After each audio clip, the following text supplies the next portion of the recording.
တော့ပါတက်ထောင်မှာတရားပေးချားရှင်ကောင်းကြီးပေးငယ်သောနိုင်သစ္စာရှိချားရှင်ကောင်းကြီးရှိယုံကြည်သူတွေပေးကန်ကြ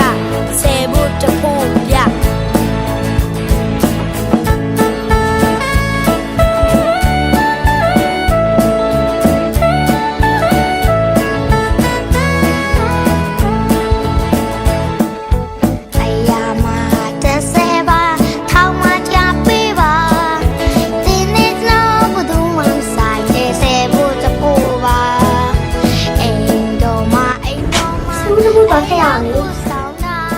ငါတကယ်ချင်းနေစေဖို့မရှိသေးတယ်။အဲ့ဒါဆိုလည်းနေစိတ်ချပြီးတော့